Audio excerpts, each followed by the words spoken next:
All right, welcome everyone. This is Our Travel Experiences. I'm Kyle Rasmussen, and today I have with me Savannah. Savannah, how are you today? I'm good, Kyle. Thanks for asking. Yeah, awesome. Glad to hear it. So I'm super excited for this conversation. I know we were talking a little bit beforehand about your time in China, and so I'm really curious to hear a lot about that. So yeah. Well, I'd be happy to tell you about it. It was a while ago. It was in May in 2019. So I'm going to see how well my memory does for this. Okay, before the world ended, essentially. Except right before it did. I was actually, I remember I was in the gym on the rowing machine and I saw the headlines across the news, like talking about the outbreak in China. And I was Yeah. oh my gosh, I need to message my friends about this, who are in China. And I asked them, and I'm not sure how much they were legally allowed to say it or what was blocked on the chatting apps, but yeah, it was really interesting seeing it from the beginning from their perspective. Back when we were so naive and we were just like, oh, it's gonna stay there. Yeah. So when were you over there? Like what time of the year? It was May. So I was there for 10 days with a cultural exchange program that my university and their university had set up. And it was the first year of them doing it. So there's other programs that went to like Japan and a couple of other countries, but this was the first year for China. So it was pretty cool to be able to be kind of some of the first representatives for the university there. Yeah, that's awesome. But the school was NCIAE, which is the North China Institute of Aerospace Engineering. Wow, that's a lot. It's a mouthful. That's why everyone just summarized the NCIAE, but still, it sounded really impressive when I signed up for it. I'm like, are you sure I don't have to be an engineer to go on this trip? Yeah, what were you studying? English. Okay. English and biology. That's close to aerospace engineering. I think so. I'm like, you need someone to write these pamphlets for you? Yeah. I got it. Don't know Chinese, but I'll translate. Yeah, which I didn't even think about that till now, but I just assumed it was an engineering school, but there was people of a whole bunch of different degrees there. So I think that was just the name of the school. So I'm not sure how that came about. Was it in Beijing or where was it? It was in Langfang, China, which is near Beijing, but that's the closest city that it's to. So yeah, it was just a little bit on the outskirts of it.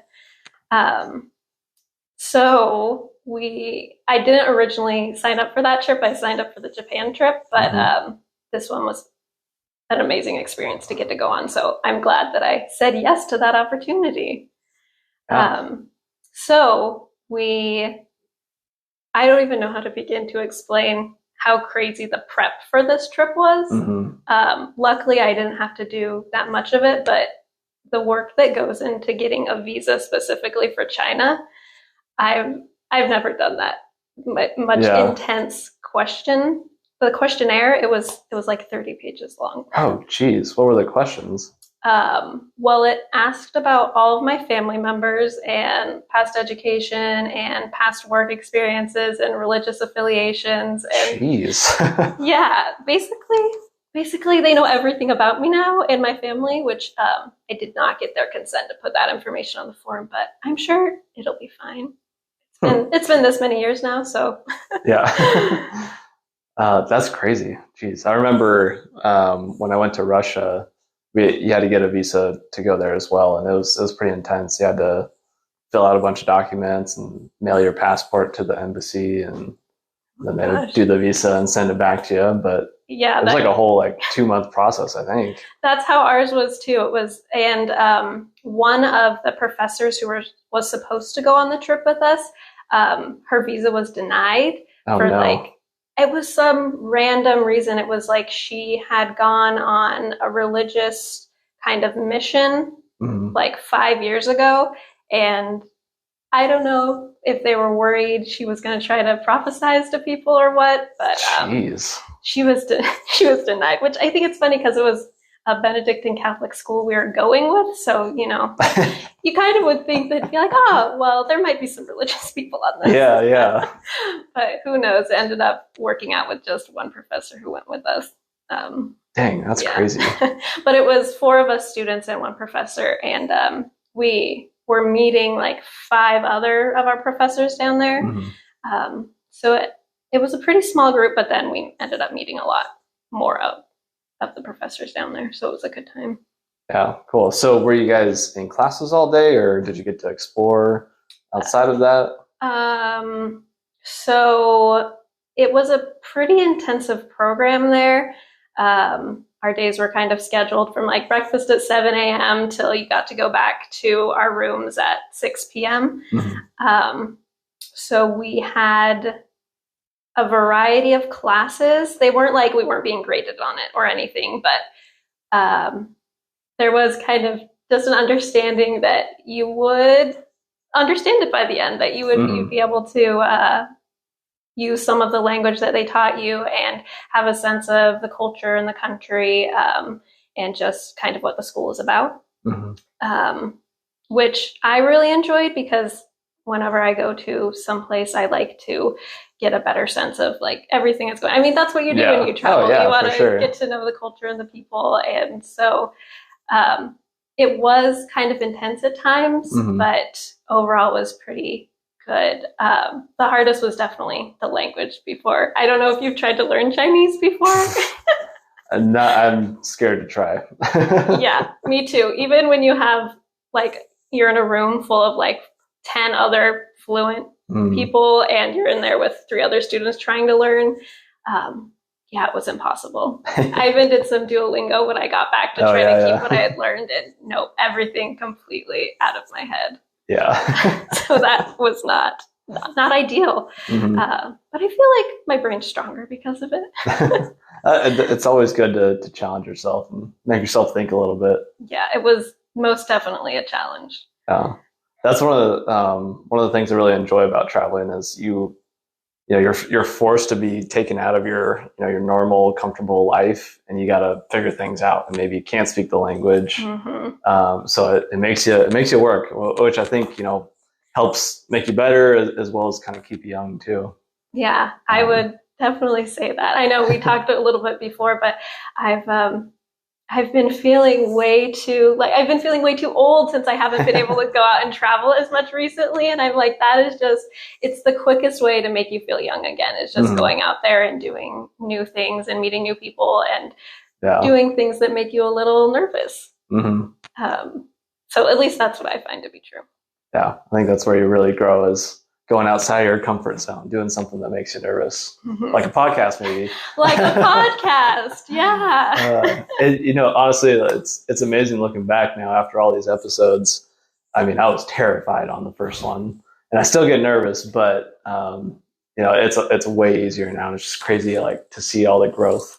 What is this, like the 19th one? This one's probably, when it airs, is going to be 21. Just quick maths, really quick. Yeah. Well, I wasn't far off then.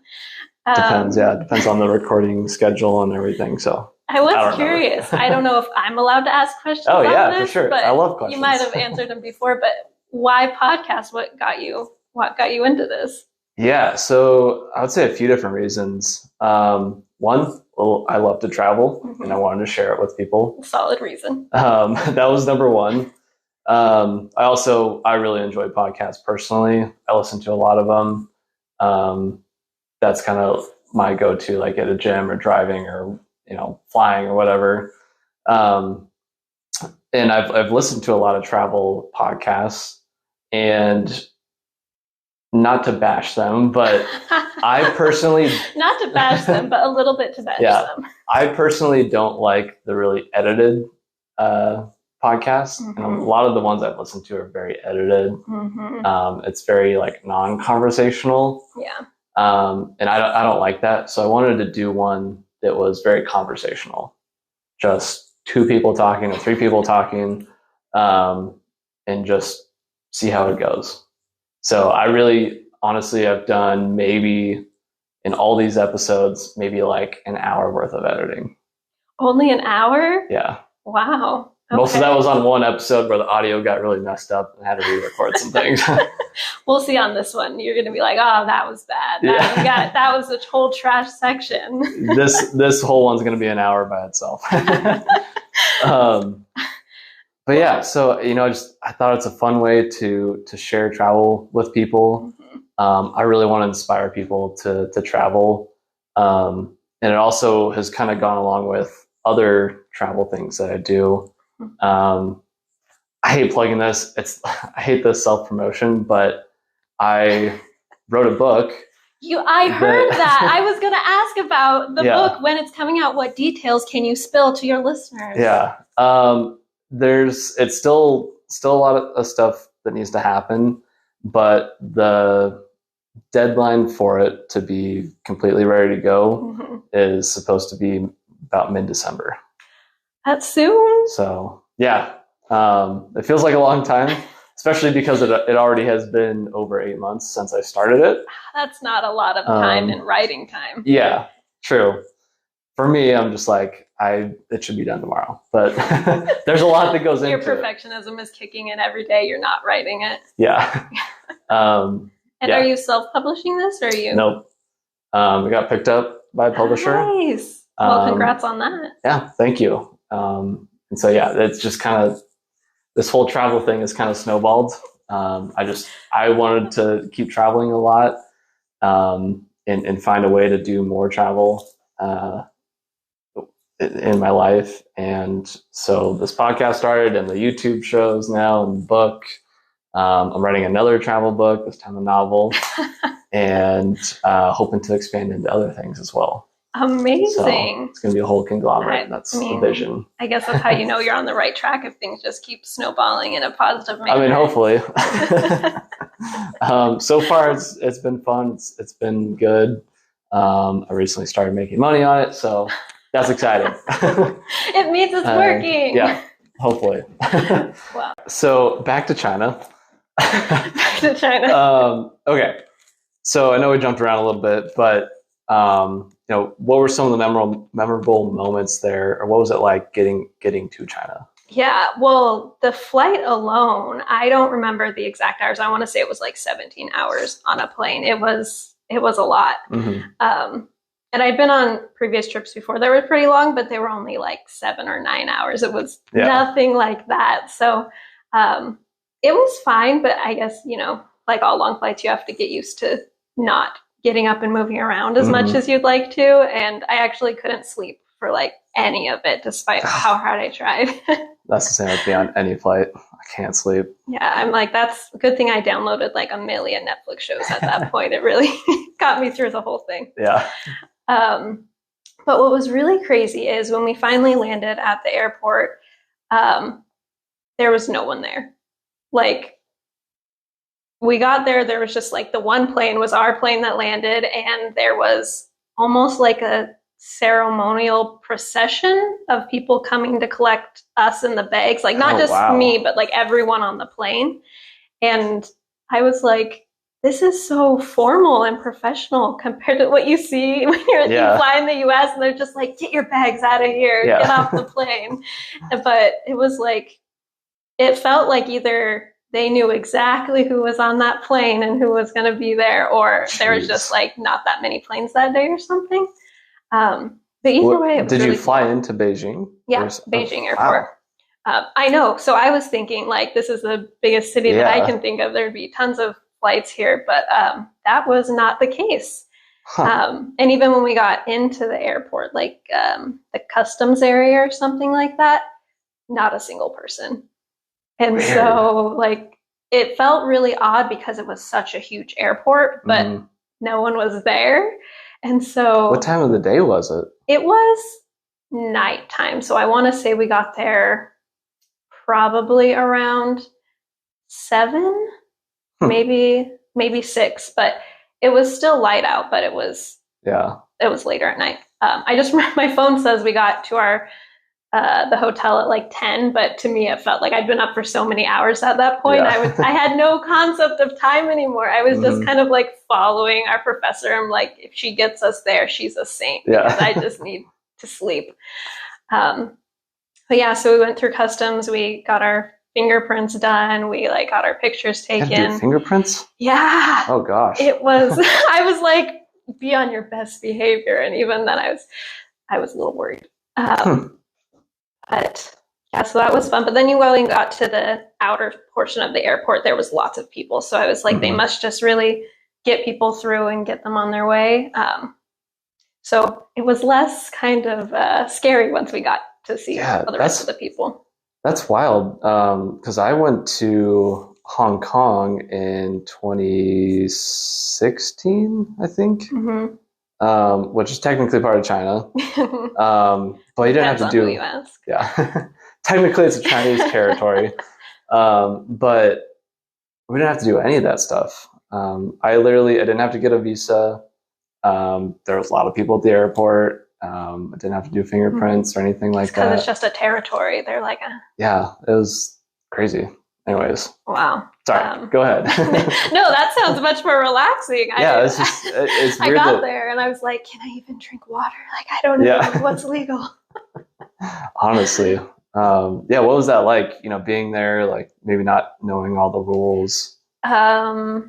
I think if I were to be on my own, I'm not sure if they would let me on my own, but I would have been a lot more nervous because number one, I don't speak Chinese, so I don't feel like I can just go up to someone and be like, hey, where do I go? Which part am I supposed to do? And I found it to be a very serious culture, so there wasn't a lot of smiling or display of emotions.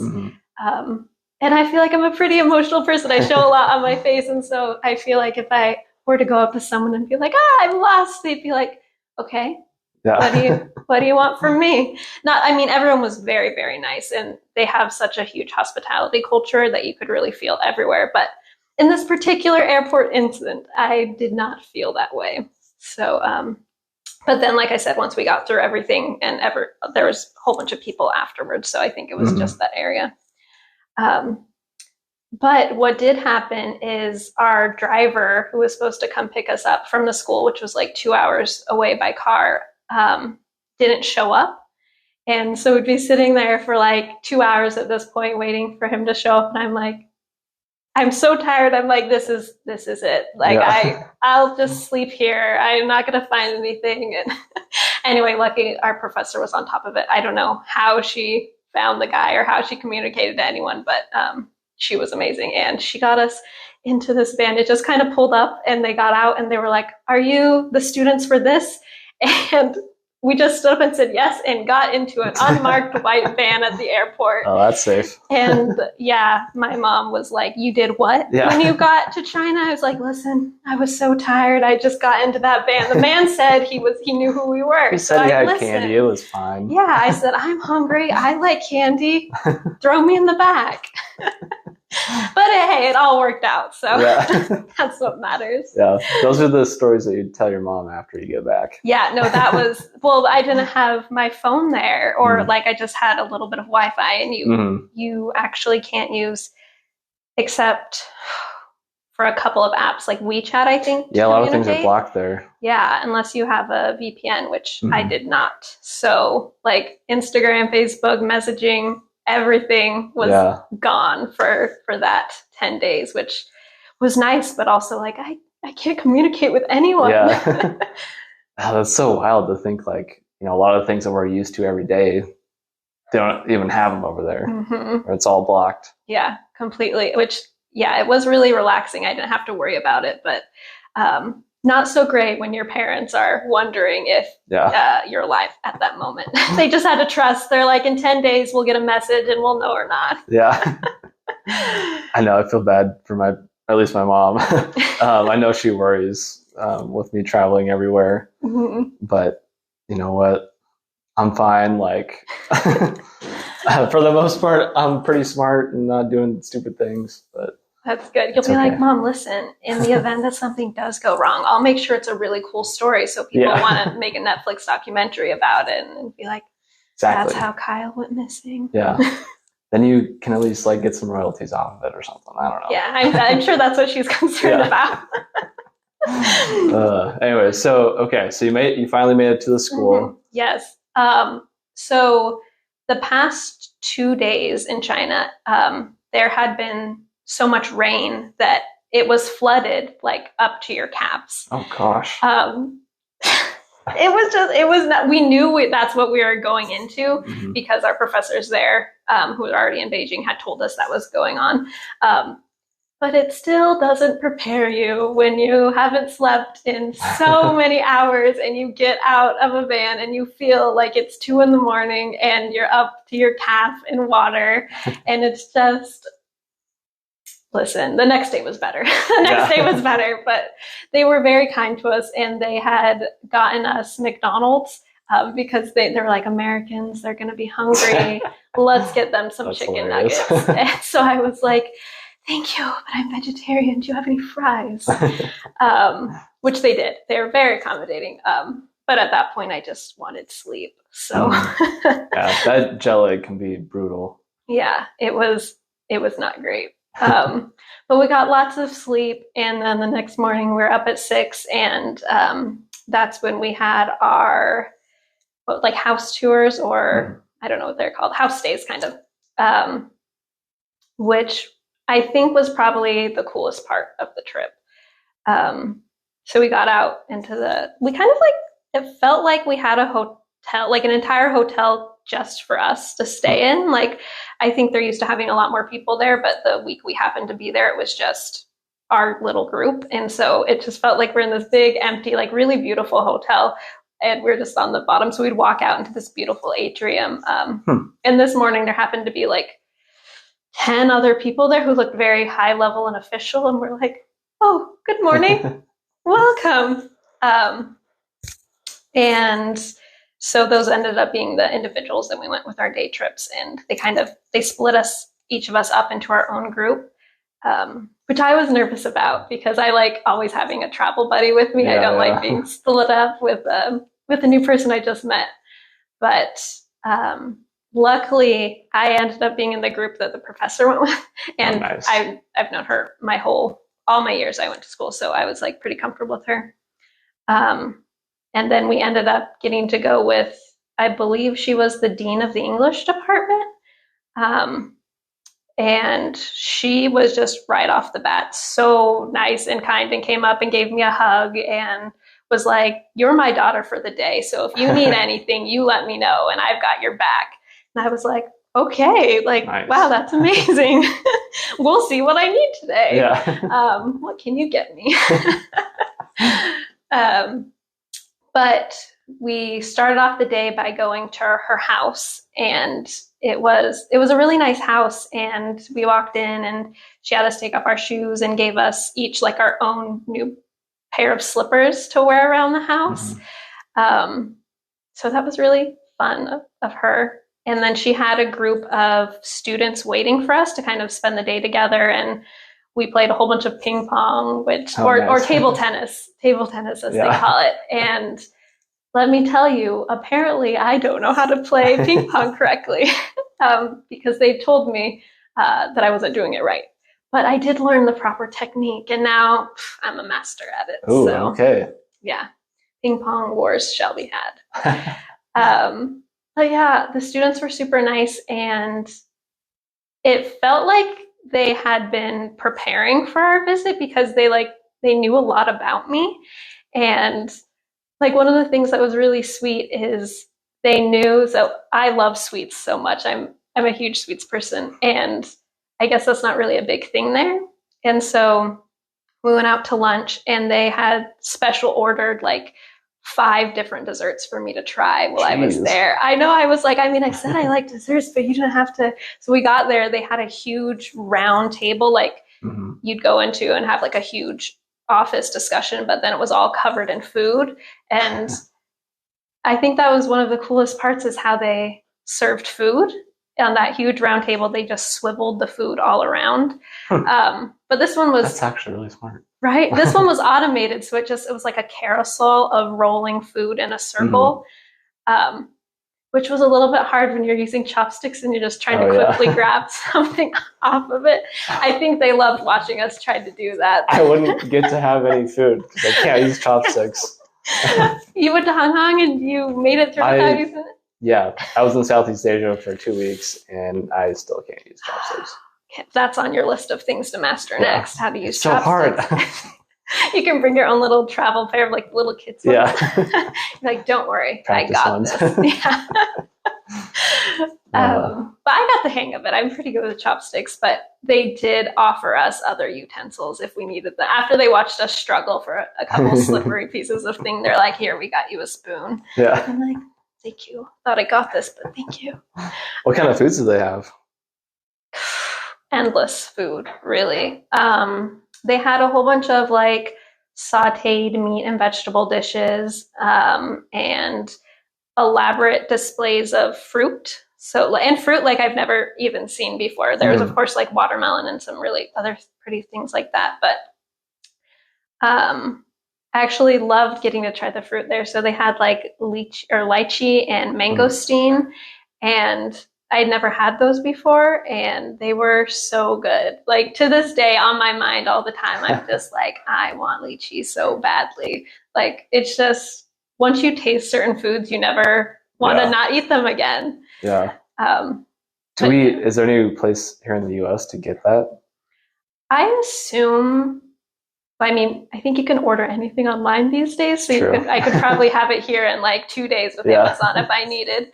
Not that we support Amazon, but I'm not sure. I don't think I've Googled fresh places to find mangosteen. Sure, over in Seattle, probably. Probably, you're right. I guess I just haven't looked it up. But I did have a delicious like. I'm jumping ahead of the story, but we went to a place for dinner like one of the last nights, and it was kind of like hot pot. And so they had tons of meat and tons of vegetables and different sauces. But again, I don't eat meat. And so it was just like I had some lettuce and I had some mushrooms, and I was like, I'm starving. Like, I need something else with this. And I don't know if they could just tell because I wasn't eating that much of the stuff, but they had ordered each of us like a tomato noodle soup type thing. At least that's what it looked like to me. And it was towards the end of the meal, and it was so hot. So I was like burning my mouth as I was just trying to get a little bit of taste of it. And then like 10 minutes later, like, we have to go. And so I just got a couple tastes of it, but it was the best soup I've ever had in my life.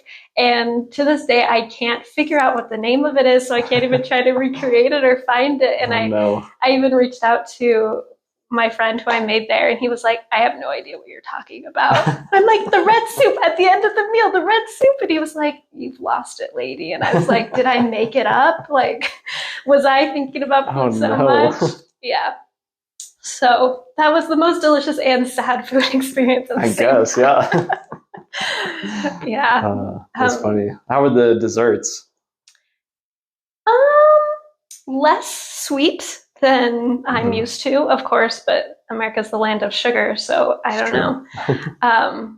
They were good though. There was like a bean paste sort of wrap type thing, like in a fluffy bun.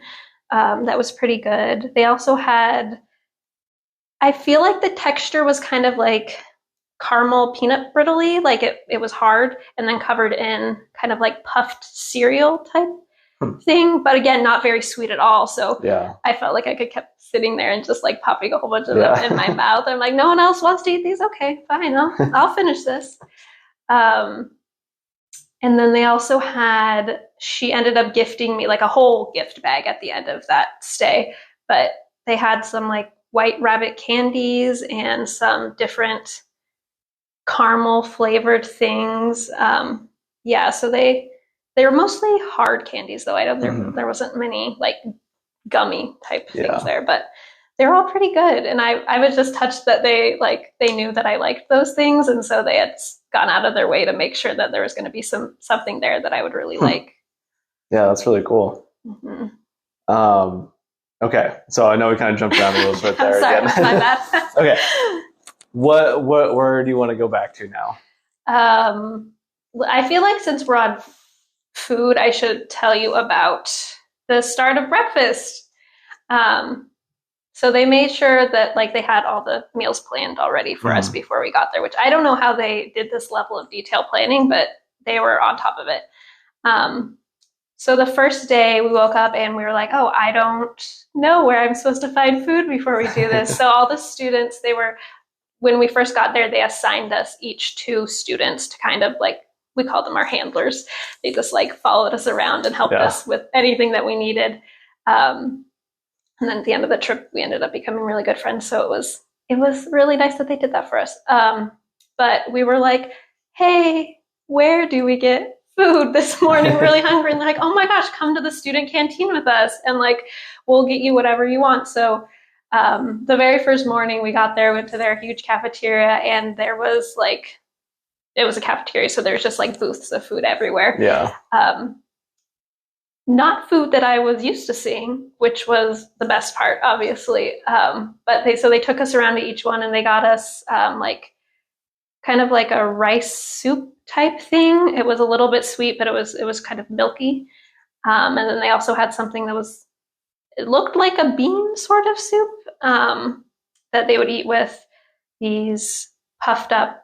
They were like donuts, but again, no sugar in them at all. That you would like dip in with them. And then they had some dumplings and things like that. So that all sounds really good. I know. It was really good. And I was like, I feel like I don't have enough time to appreciate this because we have to get back on our schedule in like 10 minutes. So I'm just going to try to eat this as fast as I can. Yeah. I felt truly like a terrible guest. I was like, I'm just eating this so fast. But yeah, I feel like that was a common occurrence in the days that I felt it was so scheduled that I was like, I feel like I need more time to enjoy this because it's such a wonderful experience that I want to be able to take in, but then we're on to the next activity throughout the day. That's one of my pet peeves about like doing group trips is sometimes you can be really short on time, or maybe have too much time at some place where you want to move on to the next thing. Yeah. But that's hard. I think it's always important when you're planning, like when I plan trips, I like to make sure I have 1 or 2 main activities planned and then plenty of downtime. Yeah. Because I'm one of those people who I'm like, I need like a midday nap because otherwise I'm going to get hangry. I'm going to get tired. Like I need a little bit of downtime. Have you been to Spain? That's on my top list to go. You would fit in well there. Listen, I feel like I would. That would be exciting for me. People now, I'm like, even now, just like every day to day, I'm like, oh, I want to go take a nap. And they're like, what do you mean? This is America. We don't take naps. We have to work. And I'm like, I don't think I'm American. Yeah, you don't ever get to sleep ever. No. It's all about productivity. Yeah, 4 a.m. up. Anyway, but we actually, in China, we got to take a nap too. Like that first day, so after we had the really nice lunch with all the students, we walked back to the dean's house and we're like, okay, what are we going to do now? And she's like, now you're going to take a nap. I'm like, we're like, are we going to go back to the hotel? And she was like, no, I've made you all rooms here. Like, please take a nap. Like, it's natural. You need to sleep and like digest. And I'm like, okay, listen, I'm so jet lagged and this sounds lovely. So she took us each to like our individual rooms that she had made up for us. And of course I couldn't sleep. I tried so hard, but I couldn't. And so I was just kind of laying there on the bed, like, do you think, cause she said, I'll come back at like at this time. And so I was just waiting for that time, like looking around at all the art and like decor she had in there. And, the time rolled around that she was supposed to come check on us. And I'm like, no one's here. What am I supposed to do now? So that was an awkward situation. I'm like, do I get up? Do I wander around this house and try to find her? Do I stay put? Like, I don't know what to do. But the bed itself was odd. For me, as an American, it's not odd. It's just a different thing. But it wasn't in a mattress at all. It was just kind of like a hard pad. And I'm a side sleeper, so I'm like, this is digging into my hip. Yeah. I can't possibly sleep. But yeah, it was nice to have that time just to myself to kind of, it was, like I said, it was a good time to digest what was all going around. So that was fun. And then after that, she woke us up and she had like a beautiful bouquet of flowers for each of us. I know, I felt like royalty. I'm like I said, I don't know if they do that for everyone, but they were so kind the entire time and really thoughtful of like so many different things that, I don't know, as American, I don't know if I would go to that depth for my guest. I feel like I'd be overstepping or something. Definitely not give my guest flowers for no reason. No flowers for you. But yeah, so she gave us all those gifts, and then we walked back to the hotel because we had to get ready because we were invited to a wedding there in like 20 minutes. Oh, jeez. I know. And so the other thing is, we didn't pack for a wedding. Like, we packed for a really hot summer of walking around and going to classes. We didn't. And so I'm like, I luckily brought one dress, and it's going to have to work for this. But they were like, absolutely don't worry. Like, you can wear whatever you want to this wedding. And it just felt so odd to me. I'm like, I feel like I need to dress up, but I'm like, I have sandals. Like, I don't have anything nice with me. But yeah, and luckily my professor didn't either. So we were like kind of equal casual dress level, which was fine. No one said anything to us, at least. And they were all like genuinely happy for us to be there. At least that's what it felt like. And I was like, I can't imagine that if I was getting married and just like two random foreigners come to my wedding, I'd be like, cool, hop on in. And like, but yeah, that was an insanely cool experience to get to go through. What was the wedding like? Was it similar to here in the US, or was it really different? So it was half American wedding, half Chinese wedding. So it had a little bit of elements of each. So they do half of the vows and half of the talking in English and half in Chinese, or they re-say it. And but what I did find to be different is, so we arrived there and we were worried we were going to be late. We're like, we had to go change. We weren't prepared for this. But it didn't start. Like, it kept being, it was like 2 hours late. And everyone was just fine with it. So I think it's just assumed that when you show up for a wedding, you're going to be there and you're going to talk to people, and that kind of almost like a cocktail hour. But I was like, in my head, that's kind of after the wedding, before the thing. But no, and the bride and groom were just out there like mingling with everyone, taking photos. And I'm like, I feel normally you don't see them before the show. You show up and you're like, hope this is the right place. Don't see them. But so I don't know if it was just the particular wedding I was at it felt more laid back, and or if all weddings are like that. But probably not all weddings, but my particular one experience of a Chinese wedding was very laid back. And it was also super windy that day, and it was outside. So like all of the decorations were blowing over, and no one seemed to care. Like they were just really focused on the ceremony and what was going on. And my brain was like, but things are flying everywhere. No one's concerned about this. So interesting. Yeah. I guess they were really focused on it, and I thought I guess that's pretty beautiful to not be worried about all the other craziness that's going on, because you're there to celebrate the love of these two people. Probably some lesson there. Probably some lesson. Don't get distracted by all the other stuff. Yeah, I'm gonna write down on the journal. But yeah, so the food they had there too, it was the same setup as the like the big office room with a swiveling table, so everyone could get the food, but on a miniature scale, because there's like 20 tables and they had that. One fun thing is that there was Coca-Cola on all the tables, and anytime we went anywhere, someone was like, do you want Coca-Cola? And at first I was like, oh, again, they're trying to appease their American guests. But I'm like, no, they genuinely love Coca-Cola here. And I'm like, I'm not a pop person, but I don't know. I guess I just didn't assume that would be such a big thing. Yeah, that's wild. It's amazing that Coca-Cola is literally all over the world. Anytime I've traveled, it's possible to get Coke. Is it, so it's possible to get a Coke, but is it like in other places you've been, has it been like a drink of choice for people? Yeah, some places more than others. It's like if someone wanted a pop, like that's one that's always available. No orange Fanta. That one, yeah. Jinx. Fanta's usually available as well. That's funny. That's my go-to when I was like, "There's no way they'd have." Well, guess I was wrong. I always see Coke and Fanta. Pretty much every place I've been. I guess that's another lesson for me of to not assume so many things. Yeah, traveling as much as I've had, you can't assume anything about anything. No, not even things you that never know. You think you can assume. Yeah. You're like your travel destination, the hotel you're staying at gets completely changed at a random time. Then you're like, this is the only thing I thought for sure was going to be good, and then it changed. On that note, it reminded me, my dad told me this story before. He went to Mongolia in the early 2000s, I think, but he was like way out in the middle of nowhere, and whoever was out there with him, some Mongolian person, was like, "Oh, you're American, Michael Jordan."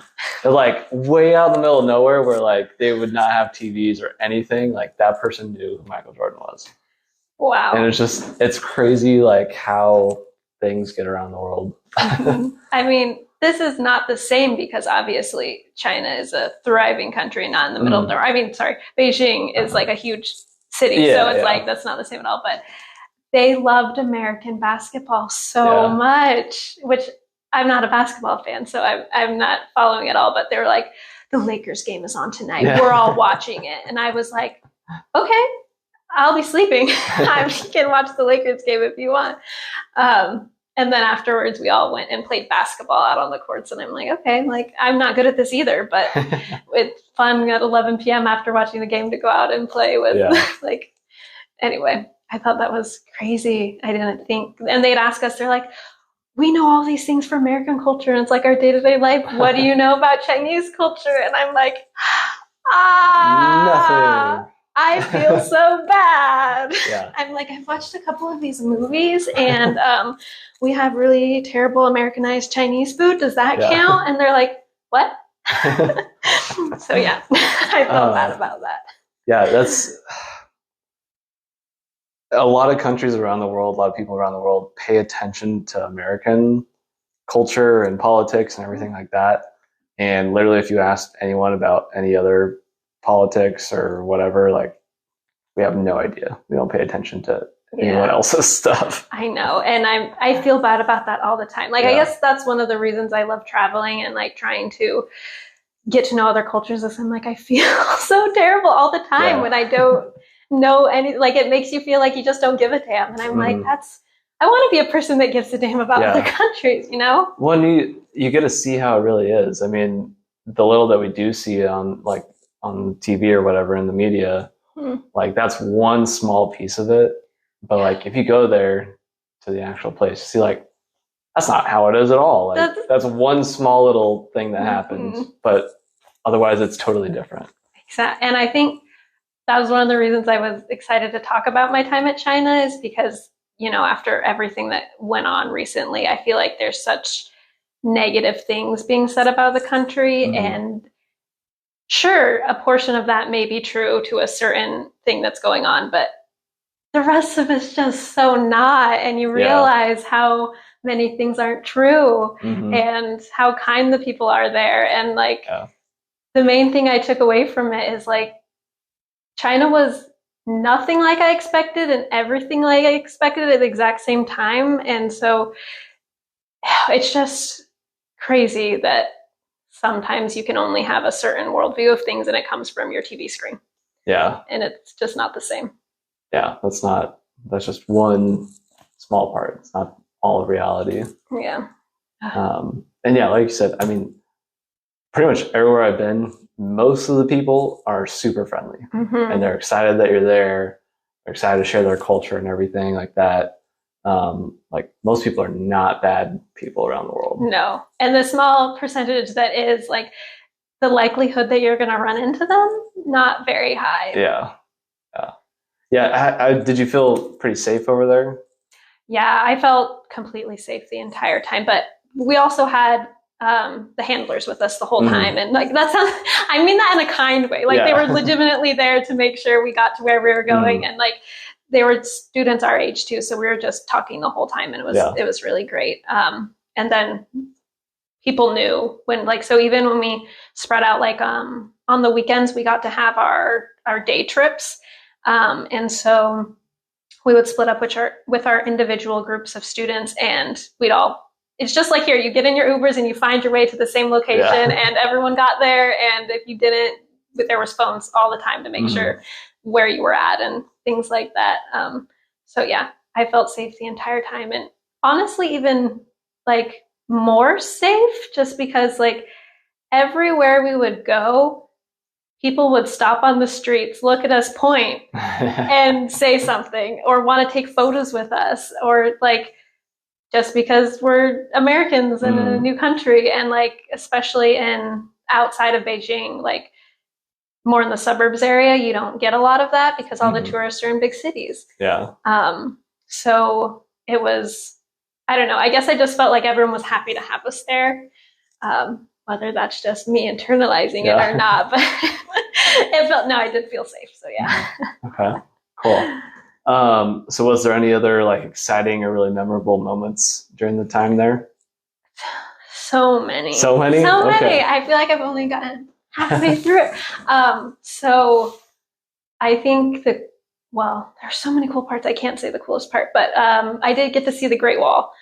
And classic touristy, but absolutely amazing. Like that is one of the things you have to do if you go, or if anyone goes. I want to. It's so we only got to be there for like 2 hours, but I could have been there all day long, like walking all over the wall and looking at the different watchtowers, and just the view from there is insane. I bet. And I don't know, the whole country, you can feel the history there. Like, you're in an ancient culture. Like of course, like you're in the city, you're doing all these different things, but there's just a sense like that you don't get in America. Yeah. Or honestly any other country, because it's so old. Yeah. Like you really feel it, and it's amazing. And yeah, so I could have spent the whole day there. There's actually a marathon, a Great Wall Marathon. Oh, no way. And I don't run marathons, but I was like, in my head, I was like, I want to do that marathon. That would be insane. I don't know how they do it, because it's not flat. Like it wouldn't be a marathon, like an actual run. It'd be like you're on like up and down, and there's stairs, and like even walking it, like it's a lot. So I can't imagine running that much. I'd be scared. I'd get tired or something, and then trip and then fall off the wall. There's walls, huge walls. You can fall off. Dang, that's wild. That would be a unique experience. Yeah. And that day we went, it was pouring rain. Like we woke up and rain, and it was like 90 degrees and sunny the whole time we were there. And this one day, pouring buckets of rain. And so I'm like, I'm glad I brought my rain jacket. Yeah. And we went to this little shop before we got to the wall, and everyone put on some waterproof, like little booties. And it was really funny watching the old professors like put them on. They're like, what are these? And we're like, just put them over your shoes, like it'll be fine. And the sizing for the shoes were all off. So the one guy we went with had like a size 13 foot, and they're like, we don't have that size here, sir. But yeah, so it was really fun, even in the pouring rain. I think it made for better photos and a better experience, even though it was like we were drenched. But yeah, it was good. And that's everything we did for that day. It was a whole day excursion. But the other days they took us for other activities, and one of the things that we got to do was go to like a pottery museum, kind of, but it was like they took little pieces of coiled, like I don't know, like nickel or copper, and they'd adhere it to the piece of pottery they made, and then individually fill in each color with like different shards of glass pieces.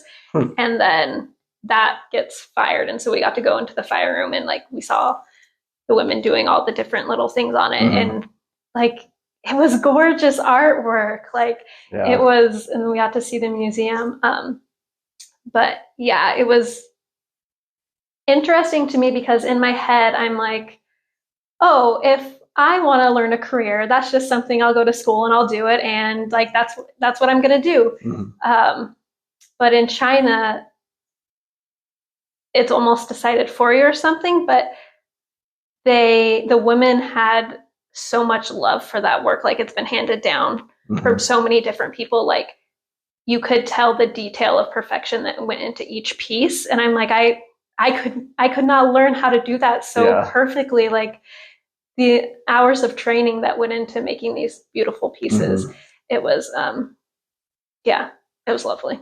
I'm not an big art person, but like seeing them made, it was cool.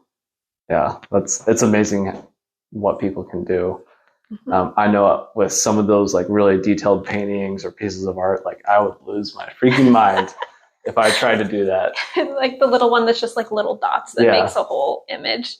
And it's like, oh, this took 10 years. I'd be like, no way would I spend 10 years doing that. No, I just have little half projects that are like finished every day. I'm like, oh, I'll get back to that when I get back to it. But I wonder if that's how that 10-year painting got made. They're like, oh, I'll get back to it. Yeah. Just a little bit every day.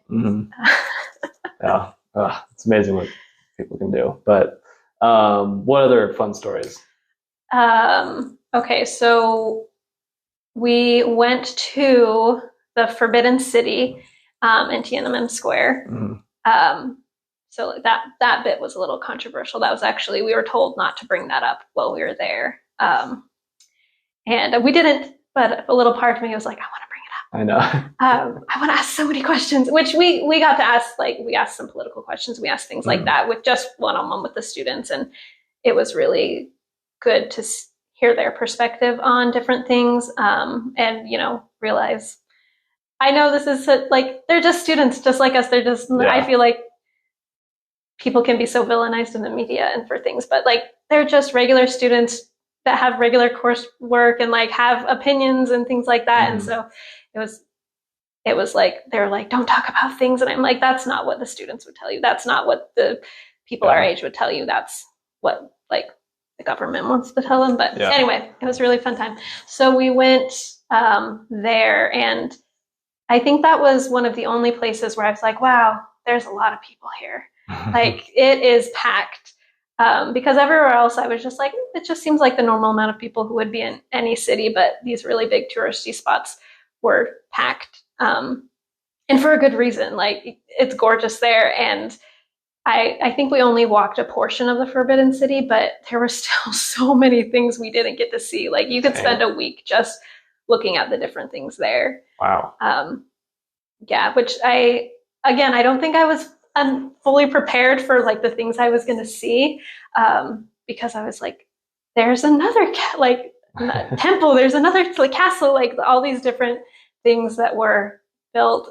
My favorite one, there was a palace that had been created like to the side for one of the emperor's wives, and it was gigantic and gorgeous, and there was like a moat around it, like within the city itself. So it was just like, that's like weird to see. You don't see that very often.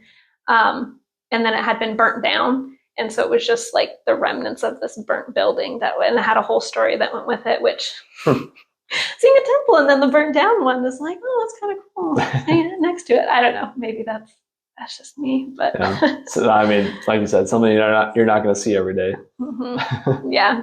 So that was cool. And that was the place where people like, mostly people had been coming up to us and asking for some photos and like, oh, that's okay. But this was the only spot where there were people like, there's a kind of big group of men who like grabbed us and pulled us over to the photos. And I was like, I was not prepared to be grabbed by a man today and yanked over for a photo. Like, and then that was when the group we were with was like, no, like you can't do that. And that's the only time then someone like felt like it got a little bit dangerous, but everywhere else was really good and everything was well maintained, and I don't know, everything was nice. Yeah. You're here to tell the tale. Exactly. No one needed to worry about me. Yeah.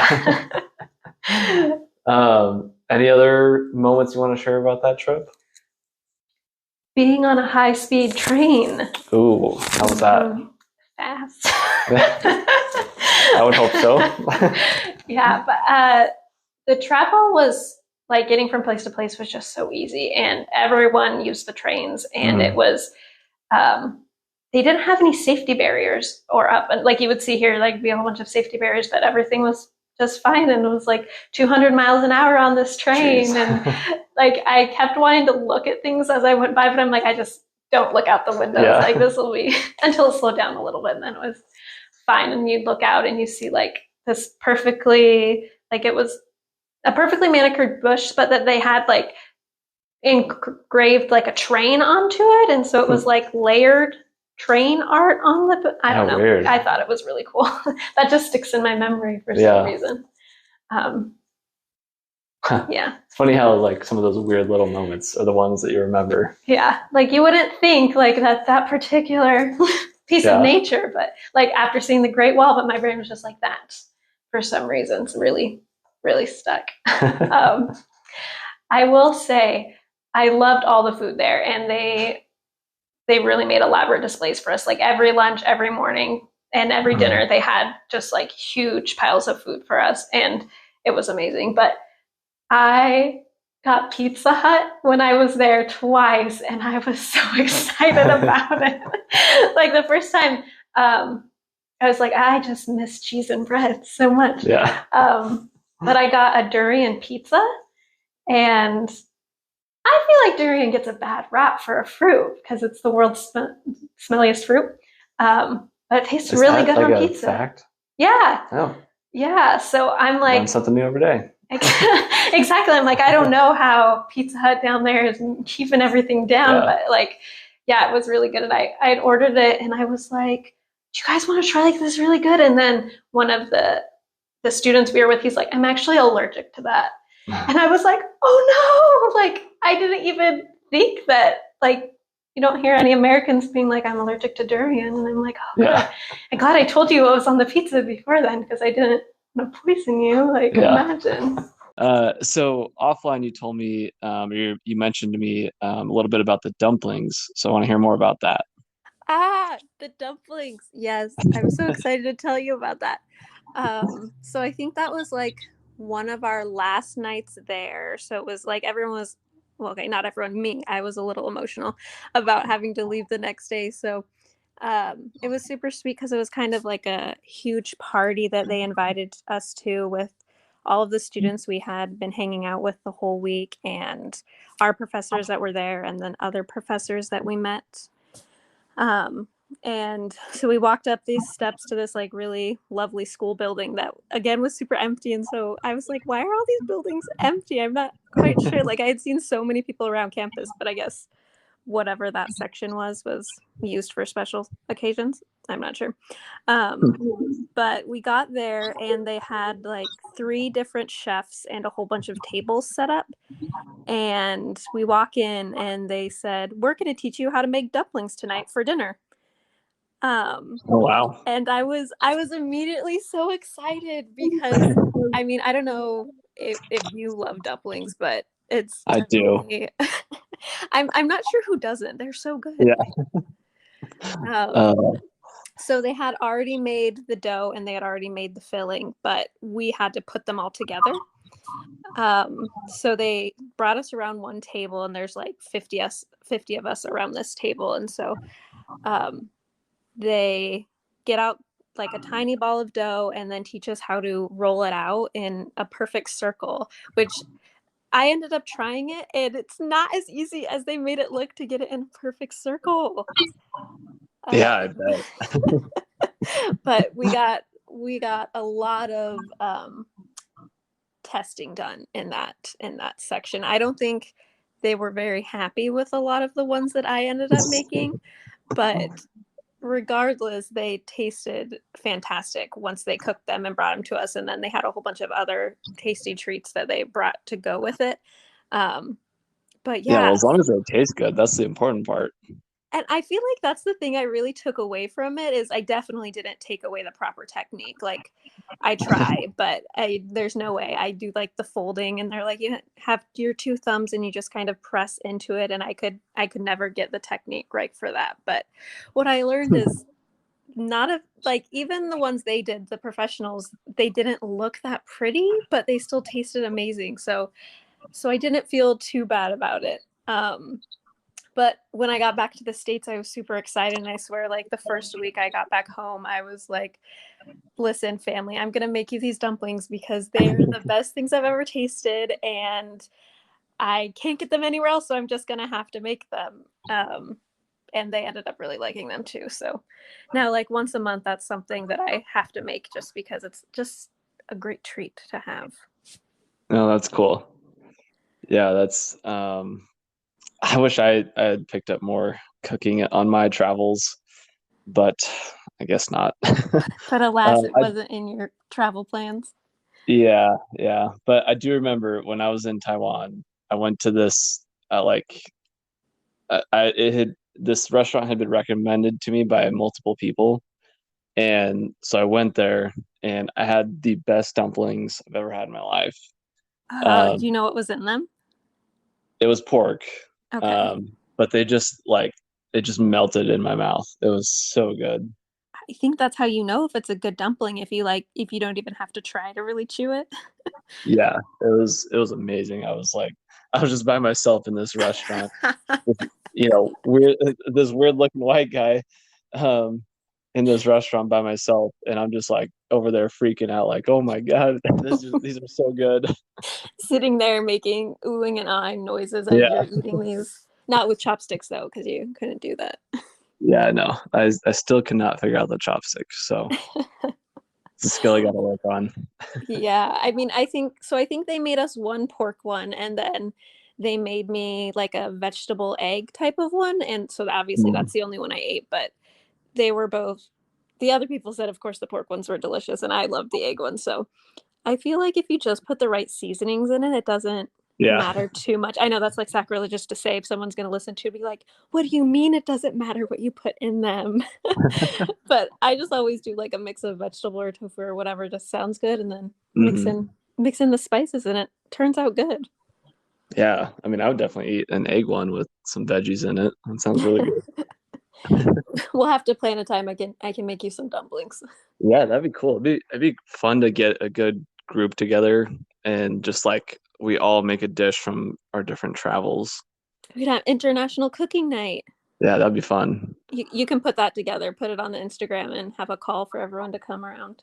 Yeah, that'd be awesome. Except everyone's gonna be all around the world, and it's gonna be impossible to get everyone in the same room. You're telling me you don't have enough pull to be like, listen, on this date, everyone make it to wherever we're going.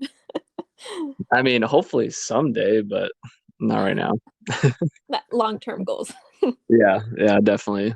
In a week or two, Um, I'm sure you'll be there. yeah, yeah, that's my plan. That's when I envisioned, my business. I said I'm gonna go from 0 to 100 right away. Yeah. That sounds like the proper American model. Yeah. No time for learning or growing or anything like that. Just be successful right away.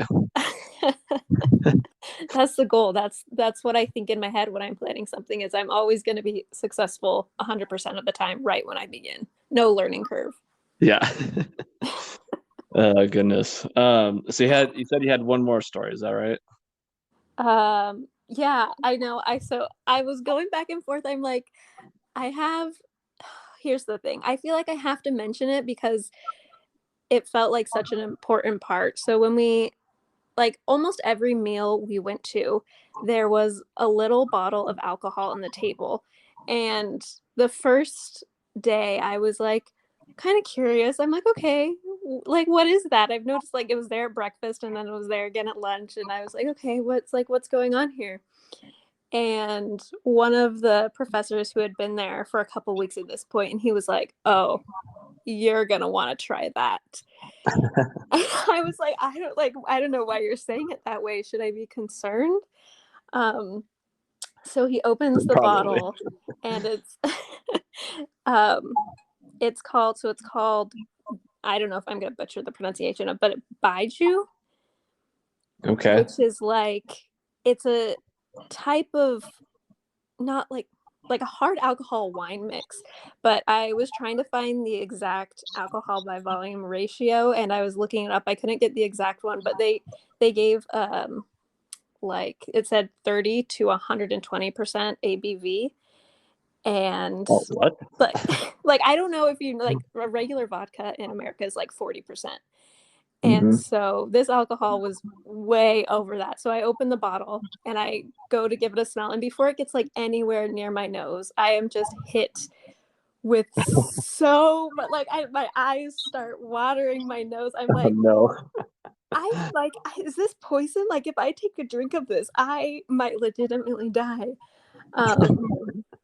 So anyway, I was like, I just have to do this. Like it's a once in a lifetime experience. I'm not gonna say no. Plus, he was like, you have to get used to it now because when you go to dinner, people are gonna ask you to take shots with them because it's like seen as a sign of respect. And like since we were students, they ended up being like more lenient with us. They're like, no, you don't have to take this. But like the adults, if they didn't take a drink with them, they were like, oh, like why aren't you drinking with us? Just because it's like it's a big part of their culture. And so I ended up taking the shot, and oh my gosh, that was that was the worst alcohol I've ever tasted. Oh no. It was so strong. And yeah, so that's the only shot I took because I could not handle the rest of it. But you could hear everywhere we went with the adults and then all the tables around us, like every 5 minutes you would see someone come with a tray of shots, and then you hear everyone and they go Gumbe and then take a shot, and like I swear it was every 5 minutes. And like that happened at the wedding too. And so I was like, how do they continue with these conversations? Like I feel like I'd be passed out on the ground. Yeah, that sounds brutal. I mean, shots in general suck, but if it's extremely strong, that sounds horrible. Yeah, I mean, I think some people definitely enjoyed it, and I don't know, maybe if I wasn't such a lightweight, I would have been able to embrace the idea more. So we'll see if that happens the next time I go someplace. I'm really just gonna have to go for it. Yeah. Yeah. Speaking of going other places, do you have any trips on the books right now? That's a good question. I feel like it's funny you asked me that because I swear just today I got an email from a program I know, and they're like, we have one spot left for our Italy trip, and my brain was like, I need to be the one to take that spot. Yeah, definitely. But I couldn't commit that quickly. But I do have a couple trips planned. One, I'm hoping to go to Italy at the end of September and early October with my friend, and then we're trying to go to Germany for Oktoberfest. Yeah, that'd be fun. That's a bucket list item for me. I've always wanted to go to Germany, and so I'm like, I might as well go for like one of their biggest festivals. I can't go wrong there. Yeah, there you go. Yeah. That'd be so much fun. And then I have a couple local Washington trips planned. I wanna hit up some hot springs and the rainforest and like the Olympic Park area. I think that's gonna happen in the next couple of weeks. And then once the weather gets a little warmer, I want to do Kolchak hike because I've never been there before, but it's just so gorgeous, and that's absolutely on my bucket list. So I'm trying to get those done. Yeah, nice. Yeah, I need to do some Washington State exploring this summer. I've been really bad about exploring our home state here. You have to get on that. I know, it's really embarrassing actually. People are going to be like, oh, so you're from Washington and you're an expert in travel. What are some good areas? And you're like, ooh, about that. Yeah, I can tell you everywhere but Washington. They'll be like, oh, good. Glad that helps us. Yeah. Anyways, any other exciting moments you want to share, fun stories? I mean, I don't think so. There's so many like different things that I could probably bring up. But I think kind of just to summarize, take the opportunities to go on the trips. If I could give any advice, that's what I would give to people, because life is just too short and opportunities will pass you by if you don't take the opportunity to do them. Like, never in my wildest dreams did I think I'd get to go to China. And then when the opportunity presented itself, like, I can't even imagine if I would have said no. Like, I would have been, I feel like I would have been a different person. So I'm really glad I had that opportunity. Yeah, that's awesome. I 100% agree. I mean, like you said, life is too short. Go take those chances, take those opportunities, because you are going to learn and grow, and it'll be worth it in the end, for sure. I don't think I've ever heard anyone who went on a trip and said, nope, wasn't worth it. Wish I would have just stayed home and watched TV. Yeah, I don't think I've ever met anyone who said that either. That would be very sad. Wouldn't want to go on that trip if it was. Yeah, I would be like, okay, I'm going to take you on a trip and you're going to have fun this time. You're like, get on the plate right now. And they'll be like, sir, I don't know you. Well, you are going to know me after this. So. Goodness. Well, Savannah, I appreciate you taking the time to be here today. I loved learning more about China and your experiences there. Makes me want to go to China. Sounds like it's a little bit difficult to get there and get around, but seems like, just such a unique place to go to. So yeah, thank you for sharing. Yeah, of course. Thank you for having me on the podcast. And I hope you can get to China soon. Maybe, I don't know if it'll get easier in the future, but you can start your visa application now, and then maybe you'll get there soon. Yeah, maybe in a year I'll be able to go. True. You can dream. Add that to the bucket list. Yeah, there we go. Well, awesome. Well, thanks again, and I hope to see you somewhere around the world soon. Sounds like a plan. Thank you. Yep. All right. Bye, everyone.